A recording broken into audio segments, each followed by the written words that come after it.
Alright, to the students who have just completed their Modern History exam HSC, this video is for you because exactly 34 minutes ago, counting by the minute, just turned 35, I have just completed the Modern History HSC exam paper. And unlike those previous videos I have made saying that every HSC is really easy, from the bottom of my heart, this Modern History HSC exam, was actually quite difficult. So let's get into it. Fun fact, the Modern History is actually the first exam to be 3 hours long in the whole HSC block. So of course I have to be the one to experience it. Whatever. So the Modern HSC exam paper is split into 4 different sections, each about 45 minutes each, totaling 3 hours long. Now, the first section is the short-ish answer section. I call it short-ish because I don't personally think they're short answers. There's literally a 12-mark question in the first section. I don't think 12 marks constitutes short answer. But that aside, the first section was actually okay-ish. They were all pretty predictable questions. In my opinion, I think the most unpredictable and the most overthrown question in there was the first question, which is stating, what was the opposition groups like in Nazi regime in the Nazi Germany? And honestly, for me, that question kind of threw me off a little bit because for a 3-marker for the first question, normally I would anticipate like list 3 features of a dictatorship or list 3 things Hitler did when he became powerful in Nazi Germany, or list 3 things the Nazis failed upon when invading Soviet Union in Operation Barbarossa. That aside, I thought it'd just be an outline question and where you have to list 3 things, but no, they gave us a describe question, so you had to do a little bit more for that 3 marks. So that kind of threw me off, but other than that, the first section was not that bad at all. Second section was our first essay that we had to do, and for our school, we studied the Soviet Union as our country.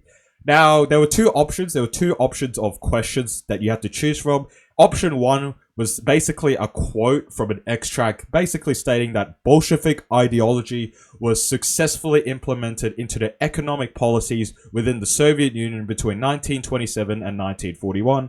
And the second option, the second question, was how successful was Stalin in doing stuff in the Soviet Union politically, or whatever like that. I chose option A. I chose to do the quote and to agree with the quote. And basically all I stated was that only when Stalin rose to power did Bolshevik ideology become successful in the implementation of economic policies. Because if you remember, Lenin, during his first NEP, which is New Economic Policies, in 1921, if I'm not mistaken, he actually rolled back a lot of the things that were set out in that NEP because they were not successful at all.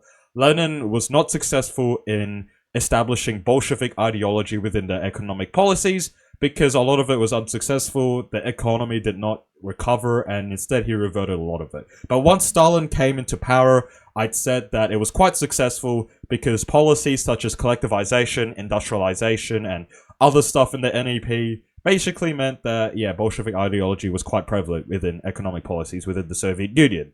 Quite wordy, but that aside, honestly, not the hardest question in the world. It was not predictable by any means. I didn't know we'd get a quote and have to agree or not with the quote. I thought it'd just be a regular question. But that aside, it wasn't the hardest thing in the world. It was quite obvious what they wanted you to talk about, so that's fair enough. The third section, which was the second essay we had to do, was based on, for our school at least, conflict in Europe. Now, conflict in Europe is basically a synonym for World War II. Which honestly is one of the most boring topics to talk about because everybody's looked at World War II in their lives. So I wish my school did something a little bit more interesting like the Cold War or the Iran War or Indonesia or whatever. I just wish it wasn't World War II. But I don't get to choose it, so I have to deal with it. So conflict in Europe, and the 2 questions that we had to talk about, which it was a choice, as before. There were 2 questions that I was hoping I wouldn't get in the exam, but it went in the exam. The first question was detailing about how German invasion of Poland and the Low Countries of Netherlands and Belgium and eventually France was impactful to the beginning of World War II. And honestly, I didn't really like this question at all because I never really looked at battles, like specific battles that occurred within World War II. I was kind of looking at World War II with a holistic view of everything that kind of occurred within the entire time frame of it, like the events preceding it and events after it. I didn't really look at individual battles because I felt like that was way too specific. But no, they put in the HSC, so amazing. And the second question to that topic was, evaluate the significance of D-Day and the liberation of France into the turning point for the conflict in Europe. Now, this was the question I chose. I chose to do D-Day because it's something I know a little bit more than the invasion of the Netherlands or whatever. So I did D-Day and the liberation of France. And basically, I just said that whilst the liberation of D-Day, not the liberation of D-Day, the liberation of France and D-Day were quite impactful to the turning point of World War II, because it basically signified that Germany was not going to win the war. After the failed Operation Barbarossa, the failed invasion of the Soviet Union, Germany was completely collapsed of resources, of morale, and of support, and Hitler by this stage was making a lot of bad decisions to the point where it was pretty obvious that Germany could not win World War II.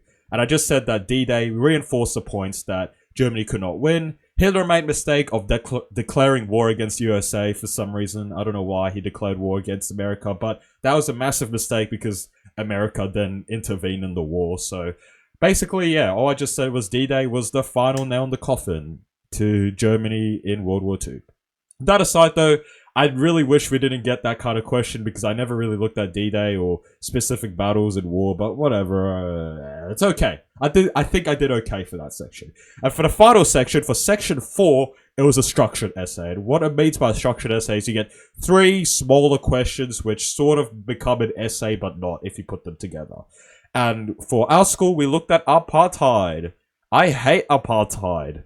No offense, and I don't mean any racism, but I just don't like looking at apartheid because it's just so much to look at. There's a lot that occurs within apartheid, which personally for me I've never been interested in looking at. I know it's a lot of racist stuff that the stupid minority party of South Africa engaged in, but I don't know, I just don't really care about it. But that aside though, the 3 questions that were put up was, the first question was, describe the repression against South Africa, and you have to talk about Biko, Stephen Biko, if you know him, Nelson Mandela, and just stuff that were against the South African government. So basically just talk about the protests, talk about the massacres-ish, and yeah, that's pretty much all you have to do for that first question. The second question we got about apartheid was, how was Nelson Mandela's imprisonment impactful to the public resistance against apartheid? Now, this was a pretty simple question because it was quite similar to the troll papers we got, and all it depicted was basically just state that Nelson Mandela's imprisonment basically gave massive public awareness, both domestically and internationally, to apartheid and its failures, which resulted in the collapse of apartheid. I guess, yeah, you could also say that Nelson Mandela's imprisonment was the final nail in the coffin to apartheid. It was very clear that once they imprisoned a very influential and very prominent figure of apartheid, once they imprisoned them, yeah, it was kind of it. You could kind of see the writing on the wall that apartheid was falling apart. And lastly, the last question we got was, evaluate the social and economic factors that resulted in the collapse of apartheid. Now, this one was quite an open-ended question, which I like, because there was quite a lot to talk about. For economics, you could talk about the international sanctions against South Africa. They impacted South Africa a lot, to the point where South Africa's economy was dwindling down, like, just all the way down. Their currency, the rand, was falling apart, and South Africa could not economically sustain itself. Damn, I'm speaking a lot, losing my words. But that aside, yeah, economically South Africa was in the ruins because of international pressure to stop apartheid. And for social issues, just say again about the protests, about all the civil disobediences, the protests, and all the massacres that occurred, all the really shitty things that have happened in South Africa. You could talk about that as the social aspects of apartheid that resulted in its collapse. And that was the paper.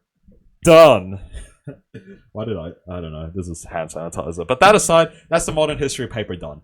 3 hours long is one of the longest papers ever, writing 3 essays, basically 3 essays, and 1 short answer response. Like, God, it is one of the longest essays ever, and I've honestly thought that modern history had been one of the hardest subjects that I'd have to do for the HSC, and I still think that. I think now that once modern history's done, I will have a little bit of a little break, you know.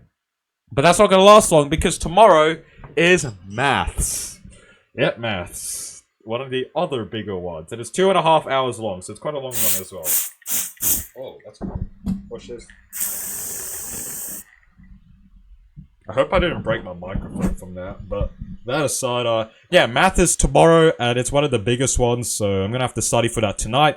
I don't really have any predictions for maths tomorrow because, again, everything's pretty random, so I can't really predict anything, and there's a lot of variety of questions anyways in math, so I can't really say anything for sure, and I can't really predict anything, so fortunately, nothing I can say for now. But that aside, yeah, I'm just gonna go studying tonight. Hopefully I can do well for maths.